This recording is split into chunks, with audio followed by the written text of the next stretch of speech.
तो dear students, हम अपने यूनिट नंबर 5 की शुरुआत कर लेते हैं। जैसे कि आप सबको पता है कि हमारे साथ यूनिट नंबर 5 है जो कि असेसमेंट ऑफ नोज एंड फेरिक्स हैं। तो आज के लेक्चर में हम नोज़ के असेसमेंट में हम क्या क्या करते हैं, माउथ के असेसमेंट में हम क्या क्या चीज़ें देखते हैं, नोट करते हैं, और फेरिंग्स की असेसमेंट हम कैसे करते हैं, तो इसके हवाले से हम बात करेंगे। बहुत ज़्यादा इंफॉर्मेटिव यूनिट है, इससे एमसीक्यूज़ के आने के बहुत ज़्यादा चांसेस है। तो इसलिए आपने जो है इसको गौर से सुनना है, अंडरस्टैंड करने की कोशिश करनी है। जितने भी पॉइंट्स है उसको आपने नोट डाउन करने हैं अपने साथ, ताकि आपको याद करने में फिर आसानी हो।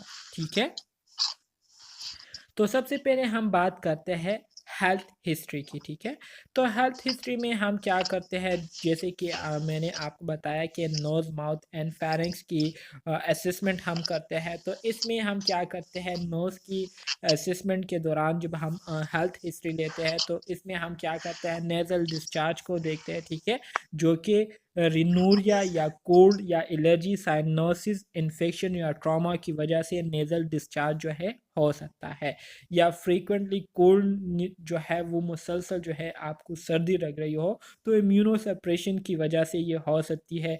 एपिस्टेसिस या एपिटेक्सिस किसे कहते हैं, एपिस्टेसिस कहलाता है या एपिटेक्सिस, इसकी प्रोनाउंसिएशन मुझे जो है सही तरह से नहीं आ रही। इसको हम क्या कहते हैं, एपिस्टेक्सिस कहते हैं या एपिस्टेसिस?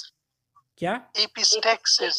एपिस्टेक्सिस। अच्छा जी, सर एपिस्टेक्सिस होता है। हाँ जी, सही कह रहे हैं हाँ आप। जी, सर एस पे एपिटेक्सिस। कम करना है। सो इसमें क्या होता है, इसमें नोज से जब ब्लीडिंग हो रही होती है तो इसको हम एपिटेक्सिस कहते हैं। ठीक है, सो ये भी आप लोगों को याद होना चाहिए। ये जो टर्म्स होते हैं मेडिकल टर्म, इसके हवाले से भी एग्जाम में एमसीक्यूज आते हैं, तो ये आपको क्लियर होने चाहिए। नोज ब्लीड को मेडिकल टर्म में हम क्या कहते हैं, एपिटेक्सिस कहते हैं। ठीक है, में अकर विद ट्रामा, ये ट्रामा की वजह से भी हो सकता है। ट्रामा से मुराद कोई एक्सीडेंट हो गया, ठीक है, तो उसकी वजह से आपके नोज से ब्लीडिंग हो सकती है, या कोई इरिटेंट हो जिसकी वजह से जो नेजल म्यूकोजा होता है वो इरिटेट हो जाता है। ठीक है, उसकी वजह से ब्लीडिंग जो है स्टार्ट हो जाती है। एलर्जीज, सोर्स और लेजन इन द माउथ और ओरल कैविटी, माउथ और ओरल कैविटी में सोर्स या लेजन हुई हो, ठीक है, तो इसको हम देखते हैं। ये मेलेग्नेंट भी हो सकते हैं। ठीक है, और इसके अलावा आपके पास मुख्तलिफ़ किस्म इसके हो सकते हैं, तो ये हम देखते हैं। इसके अलावा सोर थ्रोट हम क्या करते हैं, उसको हम मालूम करते हैं कि किसी किस्म के सोर थ्रोट जो है पेशेंट को हो रही है या नहीं।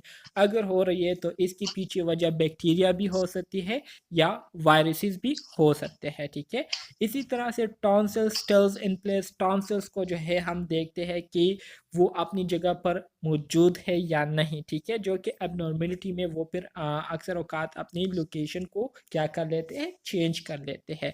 इसी तरह से गम्स की जब हम असेसमेंट करते हैं तो देखते हैं कि गम से ब्लीडिंग तो नहीं हो रही, या टूथ पेन पेशेंट को तो फील नहीं हो रही, ठीक है, किसी किस्म की, तो ये हम इसको देखते हैं। ठीक है, जो कि पुअर ओरल हाइजीन की वजह से ये प्रॉब्लम पेशेंट को हो सकते हैं।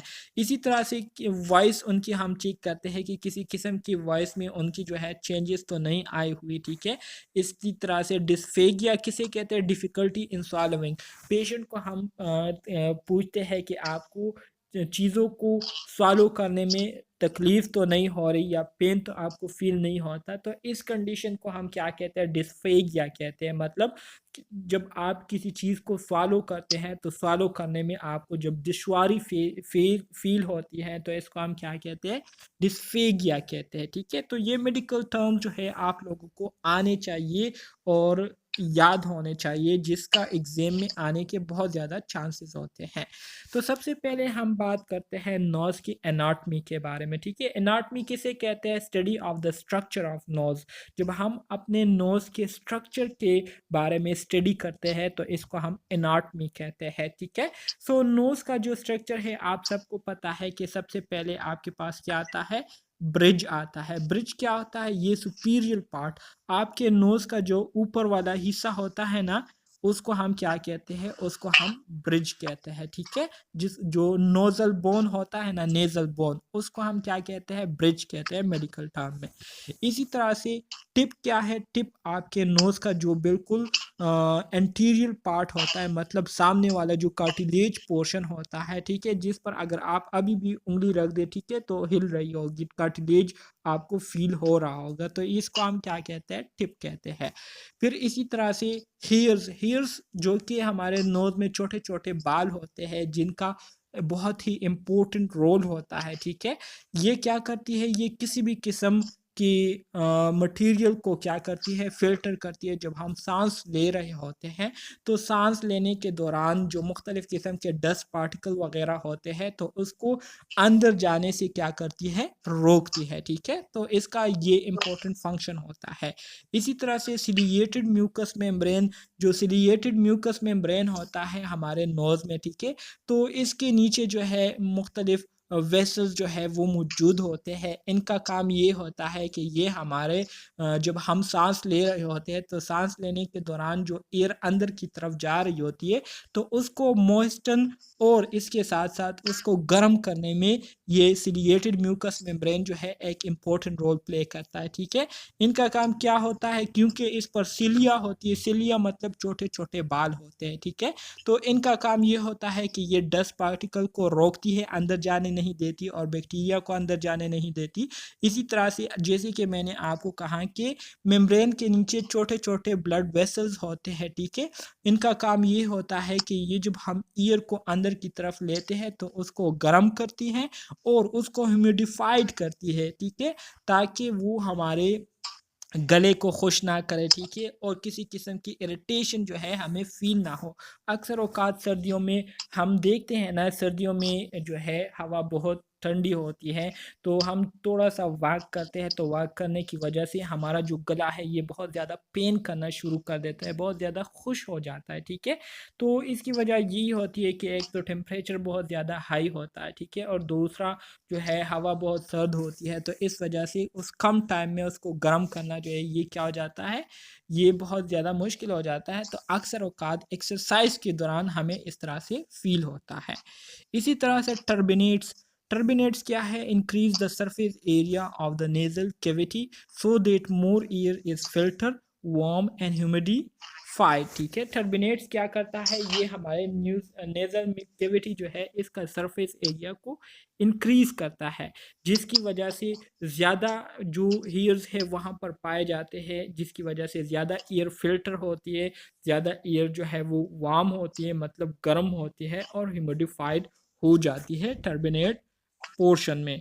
तो इसका डायग्राम आगे आने वाला है, वहाँ पर आपको सही तरह से समझ आ जाएगा।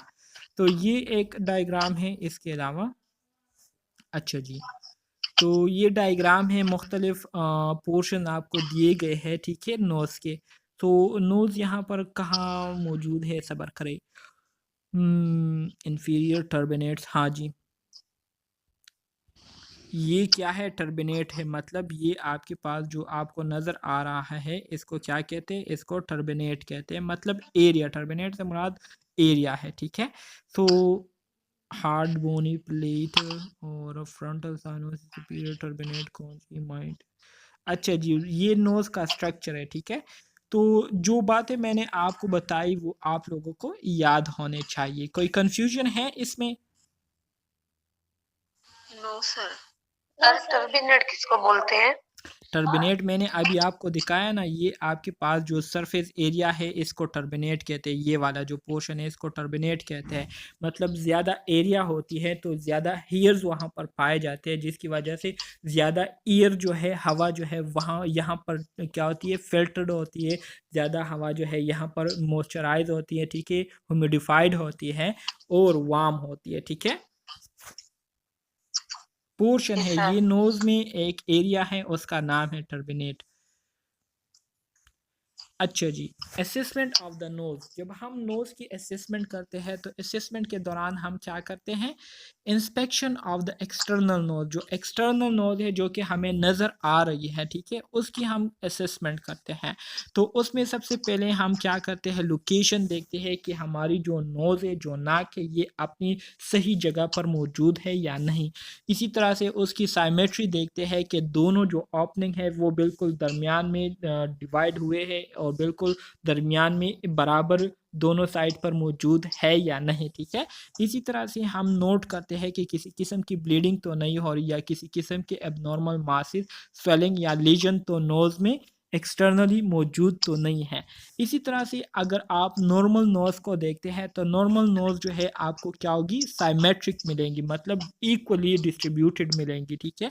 मिड लाइन में होगी, बिल्कुल दरमियान में होंगी। इसी तरह से प्रोपोर्शनल होंगी, ठीक है। किसी किस्म की ब्लीडिंग, लीजन, मास या स्वेलिंग जो है आपको नॉर्मल नोज में देखने को नहीं मिलेगी। और इसके साथ साथ दोनों नोस्ट्रिल, मतलब जो ओपनिंग होते हैं उसको हम क्या कहते हैं, नोस्ट्रिल कहते हैं। यहाँ पर जो आपको दिखाई दे रहे हैं, ठीक है, जो ओपनिंग होती है जिसके ज़रिए हवा इंटर होती है, दोनों नोस्ट्रिल क्या होती है, पेटेंट होती है, मतलब खुली हुई होती है। वो क्या करती है, किसी किस्म की ईयर ब्लॉकेज उसमें नहीं होता।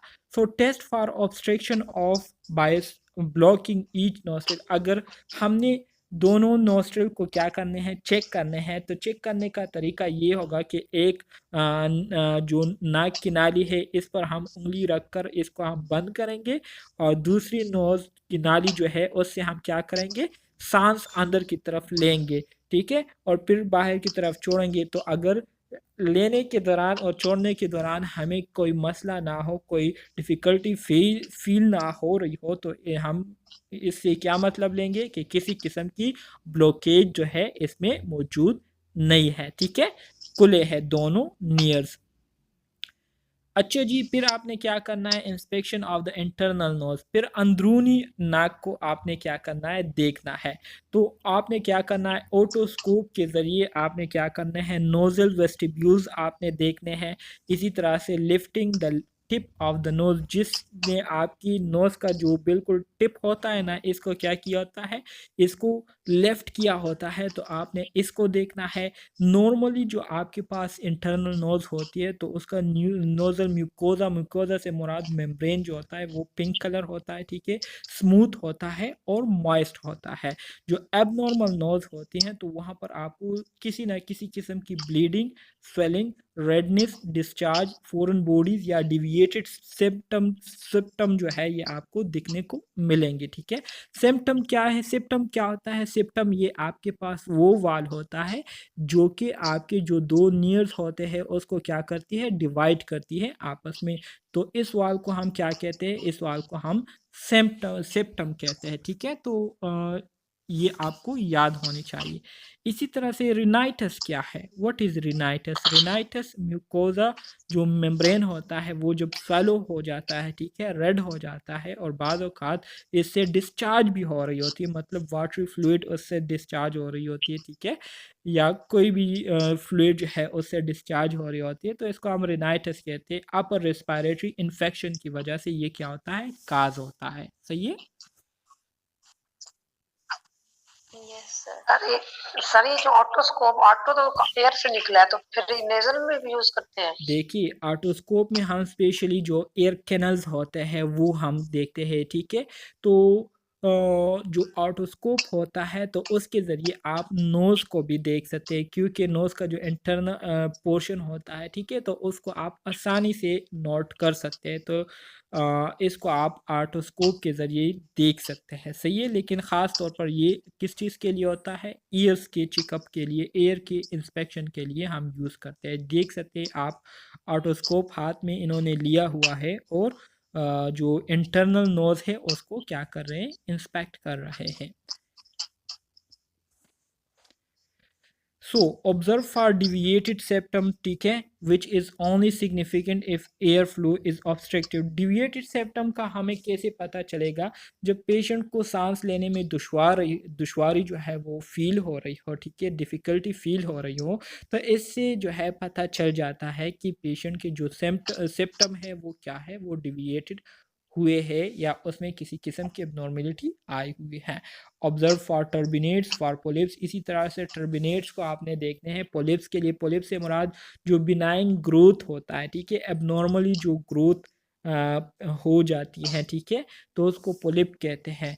So smooth, grey and non tender, ये सारी चीज़ें आपने क्या करनी होती है, देखनी होती हैं, सही है।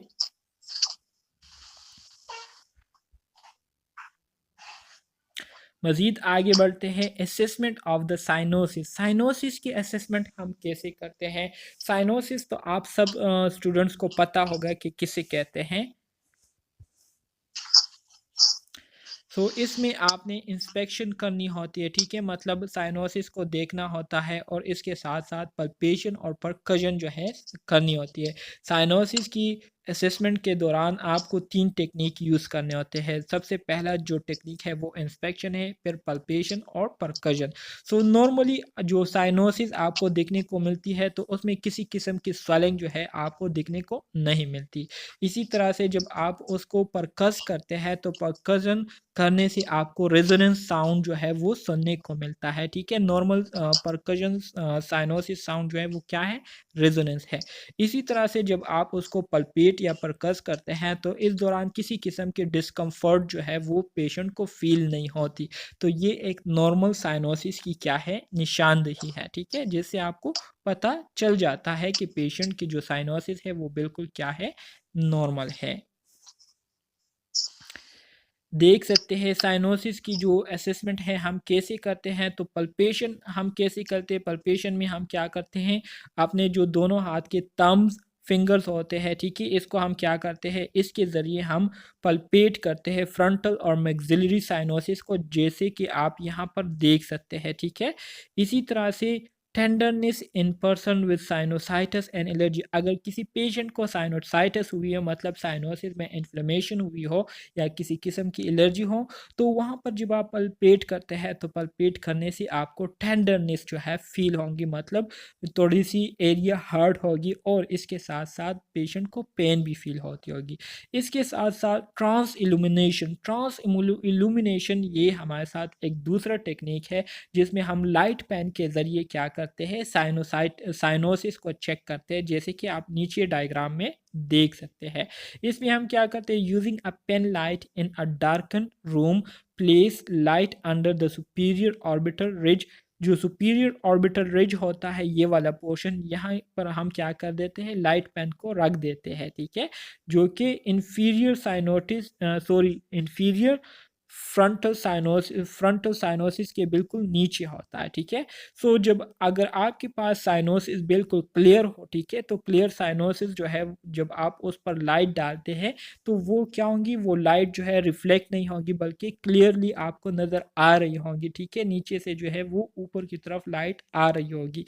तो इससे जो है ये आप क्या कर सकते हैं, साइनोसिस जो है वो आइडेंटिफाई कर सकते हैं कि किसी किस्म की एबनॉर्मेलिटी नहीं है। तो ट्रांस इल्यूमिनेशन जो है ये एक ऐसा टेक्निक है जिसके ज़रिए हम साइनोसिस की क्या करते हैं, उसकी असेसमेंट करते हैं, उसको हम चेक करते हैं। इसी तरह से मज़ीद अगर हम आगे देखें तो नोज़ और साइनोसिस के हवाले से only the ethmoid and maxillary sinuses are present at birth. जब बच्चा पैदा होता है तो बच्चे की पैदाइश पर सिर्फ इथिमाइड और मैक्सिलरी साइनोसिस जो है ये बच्चे में क्या होती है, मौजूद होती हैं, जबकि फ्रंटल साइनोसिस जो है ये 7 साल से लेकर 8 साल के दरमियान में इसकी क्या होती है, डेवलपमेंट होती है। फ्रंटल और जो स्पिनाइट फ्रंटल जो है ये 7 साल से लेकर 8 साल के दरमियान में ये इसकी डेवलपमेंट होती है, बनती है, ठीक है, फ्रंटल साइनोसिस। और जो स्पिनाइट साइनोसिस है तो ये प्यूबर्टी के बाद जो है इसकी क्या होती है, मुकम्मल डेवलपमेंट हो जाती है, ठीक है।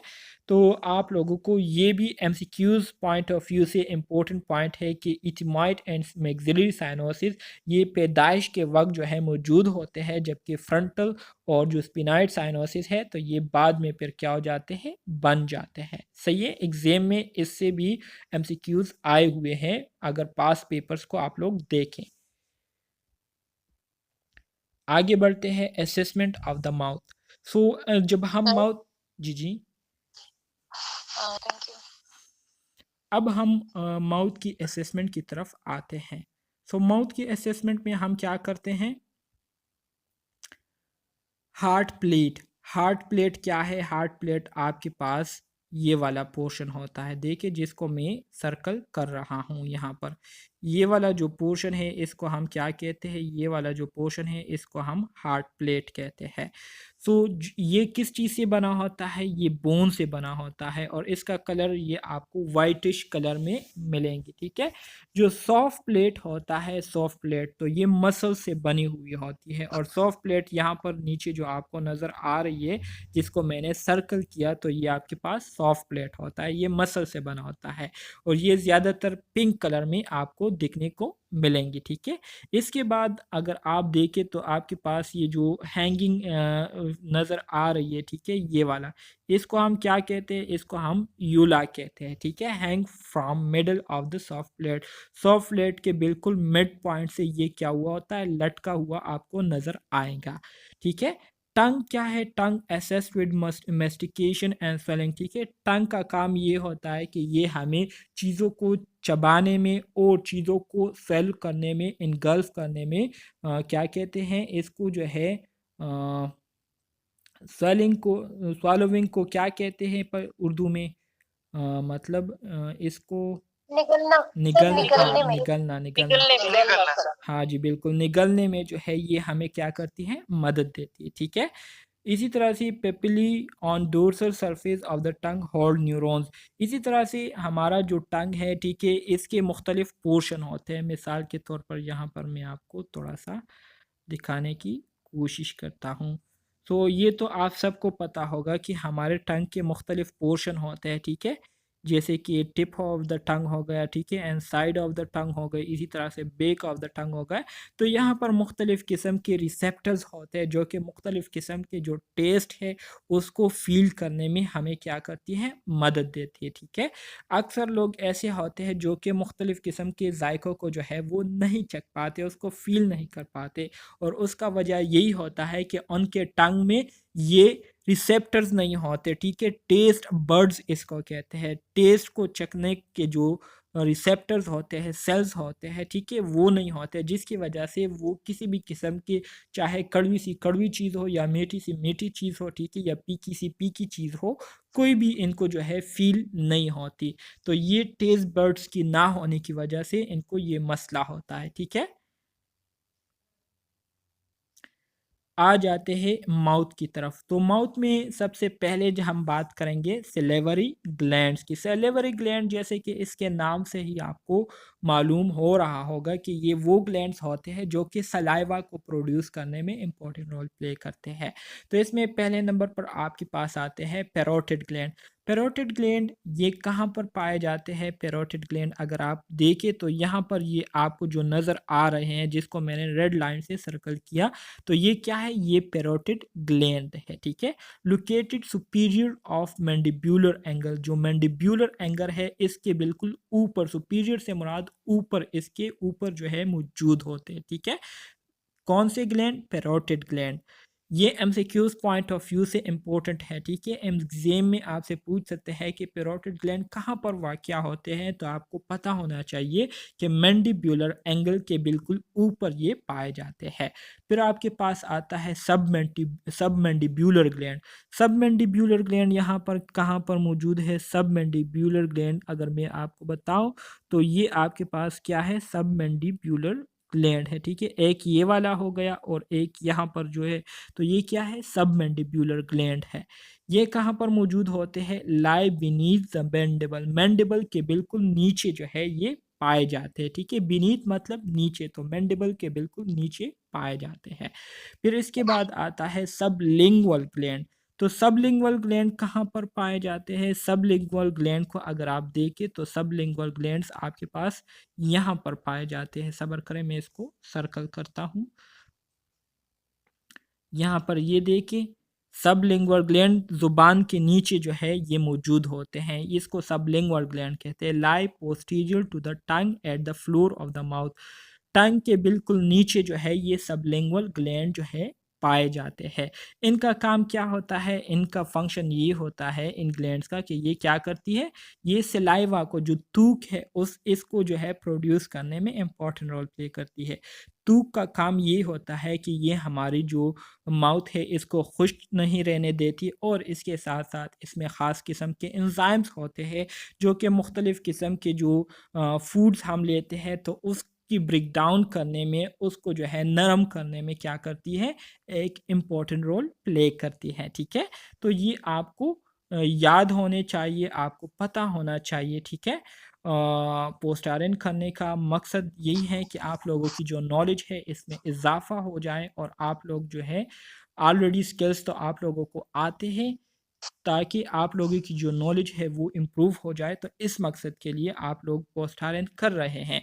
तो जितनी भी नॉलेज मैं आप लोगों के साथ शेयर करता हूँ, इसको जो है आप लोग याद किया करें, अपने माइंड में इसको जो है स्टोर किया करें। सो एसेसिंग द लिप्स, लिप्स की असेसमेंट की बात हो रही है। तो लिप्स की जब हम असेसमेंट करते हैं तो आपको मुख्तलिफ़ किस्म के लिप्स जो है वो नज़र आएंगे। सो जो ब्लैक पीपल होते हैं, जो काले रंग के लोग होते हैं, ठीक है। तो नॉर्मली उनके जो लिप्स कलर होती है वो क्या होती है, ब्लूइश होती है, ठीक है। Black people normally have bluish lips, तो उनके लिप्स जो है नॉर्मली ब्लूइश होते हैं, ठीक है। लेकिन अगर लाइटेड पीपल हो, मतलब सफ़ेद कलर के लोग हो, ठीक है, या गनम रंगी कलर का लोग हो, तो उनके लिप्स अगर ब्लूइश हो, तो ब्लूइश होने का मतलब ये होगा कि उनमें क्या है, हाइपोक्सीमिया है या हाइपोथर्मिया, या तो उनको हाइपोथर्मिया हुई है या हाइपोक्सीमिया है, मतलब उनमें ऑक्सीजन की कमी है, ठीक है। तो उनके ब्लड में क्या है, ऑक्सीजन की कमी है, जिसकी वजह से उनके लिप्स जो है हमें ब्लूइश नज़र आते हैं। इसी तरह से अगर लिप्स जो है वो पेलर हो, पेलर से मुराद पेल्स हो, तो इसका मतलब ये है कि पेशेंट जो है या एनीमिक होगा, उनको एनीमिया हुई होगी, या वो शॉक का शिकार होंगे, ठीक है। तो इस वजह से उनके लिप्स हमें क्या नज़र आएंगे, पेल नज़र आएंगे। इसी तरह से अगर किसी पेशेंट के लिप जो है वो चेरी रेड लिप्स हो, ठीक है, चेरी की तरह उनके लिप जो है वो बिल्कुल सुर्ख हो, तो इसका मतलब ये है कि उनको जो है एसिडोसिस हुआ है, ठीक है। ये इम्पोर्टेंट पॉइंट है, एग्ज़ाम में इससे हर हाल में एमसीक्यूज़ आने वाले हैं, तो आप लोगों को ये याद होने चाहिए। अभी से मैं आपको कह रहा हूँ। एंगुलर चिलाइटिस किसे कहते हैं, एंगुलर चिलाइटिस ये वो कंडीशन होती है जिसमें लिप्स में क्या हो जाती है, इन्फ्लेमेशन हो जाती है। Inflammation of the lips is called angular cheilitis, ठीक है। इसी तरह से painful fissures at the corner of mouth cause by candida in albicans infection. अक्सर औकात आप लोगों ने देखा होगा, यहाँ पर नीचे जो सबसे लास्ट में पिक्चर है, तो अक्सर औकात लोगों के ये वाले जो बिल्कुल क्या होते हैं, कॉर्नर्स ऑफ द माउथ होते हैं, ये क्या हुए होते हैं, यहाँ पर ब्रेक्स आए हुए होते हैं, ठीक है।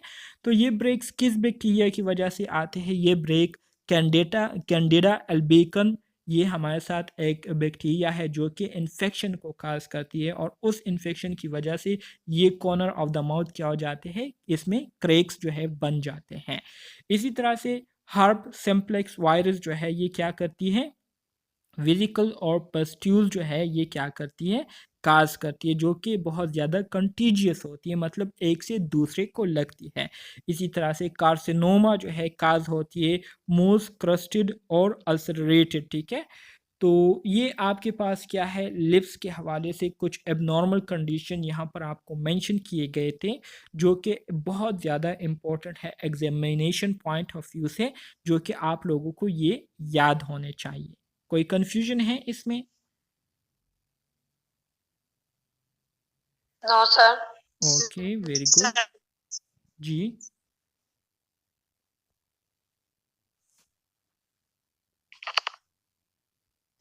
मज़ीद आगे बढ़ते हैं। असेसमेंट ऑफ द टीथ, ठीक है। अब हम टीथ की असेसमेंट करते हैं। So teeth normally look white, straight and free of decay. Normally जब हम दांतों को देखते हैं तो नॉर्मली दांत तो जो है वो वाइट होते हैं, ठीक है, साफ सुथरे स्ट्रेट होते हैं, और उसमें किसी किस्म की डिके, मतलब किसी किस्म की उसमें वो नहीं होती, ठीक है। मसूड़े जो है वो ख़राब नहीं होते, या दांत जो है वो ख़राब नहीं हुए होते, ठीक है। इसके अलावा सर डिके का मतलब होता है दांतों के ऊपर जो पीलापन होता है ना, पीले दांत जो होते हैं वो बोलते हैं। बिल्कुल बिल्कुल। तो दांतों के ऊपर पीलाट जो होती है। बिल्कुल बिल्कुल। तो नॉर्मली जो है वो तो ऑलरेडी मैंने कहा कि नॉर्मली जो दांत होते हैं वो बिल्कुल वाइट हमें नज़र आते हैं, ठीक है, स्ट्रेट होते हैं। और डिके से मुराद कि उसमें किसी किस्म की क्या कहते हैं मसूड़ों में या जो दांतों में कीड़ा जो है वो नहीं हुआ होता, ठीक है, तो दांत जो है वो ख़राब नहीं हुए होते। In the back the upper molar should directly rest on the lower molar. इसी तरह से जो पिछले दांत होते हैं, ठीक है, जो अंदरूनी दांत होते हैं, तो जो मोलर अपर दांत होते हैं वो डायरेक्टली लोअर जो मोलर दांत होते हैं उसके ऊपर बिल्कुल क्या होते हैं, फिट होते हैं, ठीक है। इसी तरह से जो फ्रंट होते हैं अपर इंसिजर, तो ये should be overlap lower incisor, जो तो ये लोअर इंसिजर के क्या हो, ओवरलेप कर रही हो, उस पर के ऊपर जो है उसके आगे आ रही हो, जैसे कि ऊपर ये आप लोग देख सकते हैं, ठीक है। इस तरह से जो अपर दांत है ये जो नीचे वाले दांत है उसको क्या कर रही हो, ओवरलेप कर रही हो, कवर कर रही हो। Yellowing as a result of tobacco use, दांत जब येलो होते हैं, पीले होते हैं, तो ज़्यादातर जो स्मोकिंग करते हैं लोग, तो स्मोकर्स के जो दांत होते हैं वो बहुत ज़्यादा पीले होते हैं, ठीक है। मल ऑक्लूजन किसे कहते हैं, मल ऑक्लूजन से मुराद ये है कि miss alignment of upper and lower teeth, जो अपर और लोअर टीथ होते हैं, ठीक है, वो एबनॉर्मली जो है उनकी क्या हो जाती है, ग्रोथ हो जाती है, तो उसकी जो अरेंजमेंट होती है वो क्या हो जाती है, ख़राब हो जाती है, ठीक है। एबनॉर्मली वो क्या हो जाते हैं, अ, बन जाते हैं या पैदा हो जाते हैं। Dental caries, tooth decay as a result of acid produce by the bacteria eating. अच्छा जी, टूथ डिके क्यों होता है, दांत कैसे ख़राब होते हैं, तो ये एक ख़ास किस्म के बैक्टीरिया होते हैं जो कि एसिड को प्रोड्यूस करती है, ठीक है। Acid produce by the bacteria, bacteria जो है उस एसिड को प्रोड्यूस करती है जिसकी वजह से जो दांत होते हैं वो क्या हो जाते हैं, ख़राब हो जाते हैं। ये नीचे खराब हो वाले जाते पिक्चर में आप देख सकते हैं, तो ये ख़ास किस्म की बैक्टीरिया है जो कि एसिड को प्रोड्यूस करते हुए हमारे जो दांत है उसको ख़राब करती है। सो दांतों की खराब कर सफाई जो है ये बहुत ज़्यादा ज़रूरी है और बहुत ज़्यादा जो है इसकी इम्पोर्टेंस भी है, क्योंकि ज़्यादातर जो बीमारियां हैं वो बाय माउथ जो है लगती हैं, क्योंकि हम खुराक करते हैं, खुराक जो है बाय माउथ हम लेते हैं, तो अगर हमारा माउथ जो है वो साफ़ नहीं होगी, ठीक है, जर्म फ्री नहीं होंगी, तो ज़ाहिरी बात है बीमारी तो हर हाल में फिर लगनी है। असेसमेंट ऑफ द गम्स, अच्छा जी, assessment of the gum, so मेरे ख्याल में आज के लिए इतना काफ़ी है। असेसमेंट ऑफ द गम्स, तो assessment of the gum, normally जो गम्स आपको नज़र आएंगे, तो normally the gums look pink, आपको पिंकिश नज़र आएंगे विद वेल डिफाइंड मार्जिन, ठीक है। इसी तरह से between teeth and gum, teeth and gum के दरमियान जो है आपको अच्छी खासी बाउंड्री जो है नज़र आएंगी और कलर इसका क्या होगा, पिंकिश होगा। जिंजाइवल हाइपरप्लेजिया, जिंजाइवल हाइपरप्लेजिया क्या है, मतलब ये है इसका कि इनलार्जमेंट ऑफ द गम, जब गम बहुत ज़्यादा इनलार्ज हो जाए, जैसे कि यहाँ पर आप देख सकते हैं कि इसने पूरे टीथ को जो है उसको क्या किया हुआ है, कवर किया हुआ है, ठीक है। सो इसको हम क्या कहते हैं, जिंजाइवल हाइपरप्लेजिया कहते हैं, जिसमें गम जो है ये बहुत ज़्यादा इनलार्ज हो जाते हैं। इम्पोर्टेंट है एग्जामिनेशन पॉइंट ऑफ व्यू से। जिंजिवाइटिस किसे कहते हैं, जिंजिवाइटिस से मुराद रेडनेस, स्वेलिंग और bleeding of the gum margin is called gingivitis, या inflammation in the gum is called gingivitis, ठीक है। ये किस वजह से होता है, एरोबिक बैक्टीरिया की वजह से होता है, जिसके नतीजे में पुअर डेंटल हाइजीन और vitamin C deficiency, vitamin C deficiency, और अगर पुअर डेंटल हाइजीन हो, सफाई सुथराई का ख्याल ना रखा जा रहा हो, तो एन एरोबिक बैक्टीरिया क्या करती है, हमारे गम्स में इन्फ्लेमेशन काज करती है, हमारे गम्स को क्या कर देती है, उसको इन्फेक्टेड कर देती है, और एक कंडीशन अराइज हो जाती है जिसको हम जिंजिवाइटिस कहते हैं। इफ़ डिजीज़ इज़ अनट्रीटेड, अगर इसका इलाज जो है हम ना करें, ठीक है, तो ये बीमारी जो है हमारे बोन्स तक जो है फैल जाती है, और इसी तरह से पीरियोडोंटाइटिस जो है ये काज हो जाती है, ठीक है, पीरियोडोंटाइटिस। तो ये आप लोगों को याद होने चाहिए, एग्जामिनेशन पॉइंट ऑफ व्यू से ये बहुत ज़्यादा इंपॉर्टेंट पॉइंट है, जैसे कि स्टार्ट में ही